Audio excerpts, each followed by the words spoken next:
Hello everyone and welcome back to my channel. This is a sewing video. So I've made a top.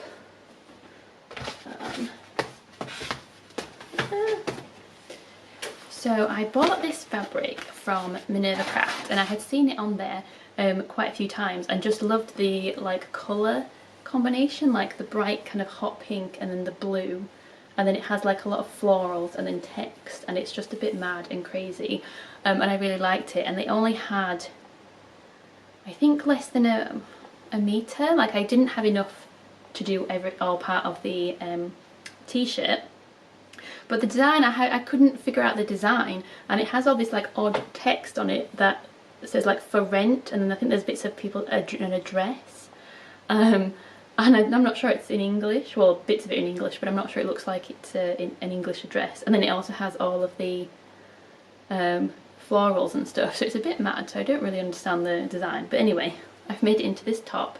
So like I said, I didn't have enough, so I didn't have enough to do the full length of the t-shirt, so I actually had to cut a strip off and add it to the bottom, and then I also did just some plain kind of white. It's not really white, it's like off-white, and it's a shame because the actual white in the main fabric is very white, so it doesn't quite match. But I did that for the sleeves and also for the collar. I use this pattern, which is by Wardrobe by Me, and it's called the Fitted T-shirt, and the reason I got it is because it has so many different options. So you've got 4 different necklines, a boat neck, 2 round necks but one that's a bit more of a scoop, and then a v-neck. You've got 5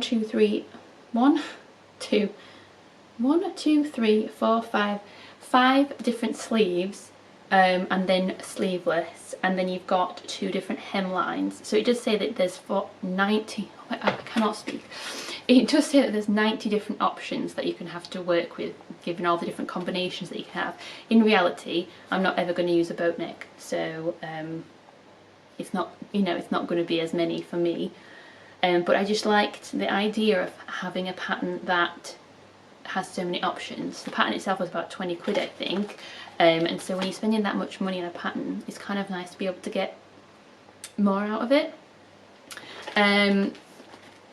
I copied the pattern out. It's very simple, like it's just the front and back, collar and the sleeves, so it's very straightforward, but it did really confuse me because of the way that the pattern is drawn in the what you get with it that you have to then cut out, is that it does like the front pattern piece, because you have the neckline and then it kind of stops, and then you have a separate pattern piece for the bottom half, but you don't actually cut out 2 different pieces in the fabric. You just got to trace over them and join them together when you're tracing over, and it means that the back of the t-shirt, the bottom half of the back is the same as the bottom half of the front. It's just the neckline that's different, and it really confused me at first, even though it's not actually that hard. But it just threw me. But it's actually quite a clever way of doing it for them, in terms of when they're printing it out and not just using up loads of extra paper, and you've got to trace it out anyway. So it worked. So like I said, I didn't have enough of my fabric to be able to cut it out in one piece, so I did this chunk at the bottom because I decided that was probably the best way to do it. I did think about putting the white or the off-white at the bottom, but I decided I wanted to keep more of this fabric. In reality, this t-shirt is super long. I don't know how it looks on camera, but I'll have to insert a picture. But it's like super long, and actually I didn't need almost this entire chunk. It probably would have been a smidge too short if I'd just hemmed it there, especially with the hem you would have lost a bit of length. But if it had just been like an inch, I could have just had like an inch added on. It's like too long for me as it is, so I'm probably going to have to cut that bottom piece off. So I didn't need to go to the effort of cutting an extra strip off, which also confused me no end. And again, I don't know why, but just cutting, like, when I got all the pattern pieces, when I got all the pieces of fabric and put them together, I realised that I'd like, I don't know, none of them was straight or something. I don't know what I'd done. I don't know how I'd managed to confuse myself with such a simple pattern.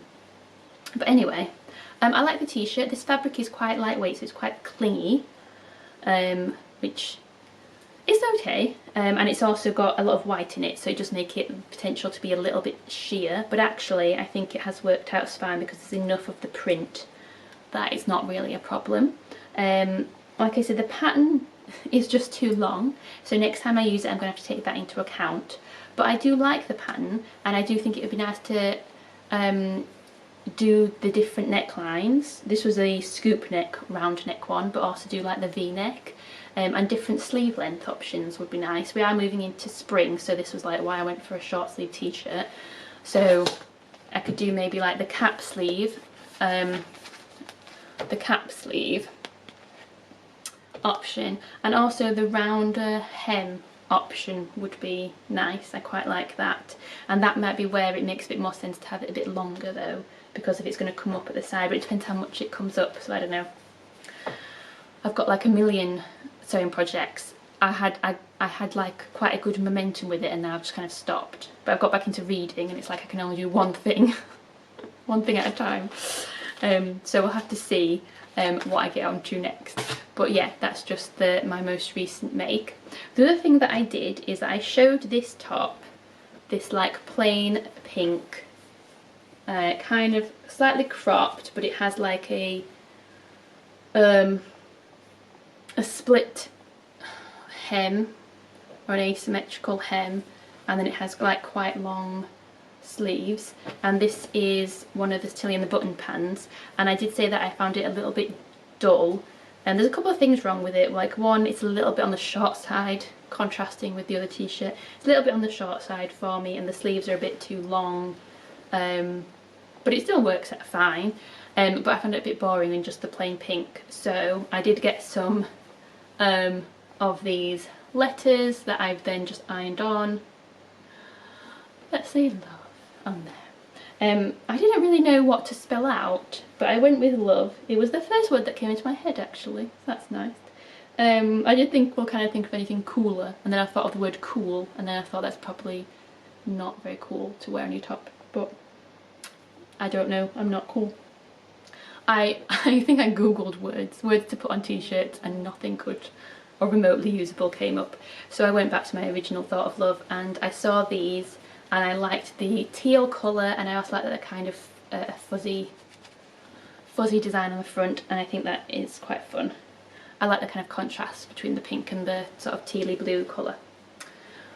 So yeah, that's just my other make, sort of my other adjustment to a previous make. Anyway, let me know what you think in the comments, if you've tried any of the other options on this pattern, or if you've used any of the other Wardrobe by Me patterns. Let me know in the comments. If you've liked the video, please give me a like, and if you'd like to see more, please subscribe.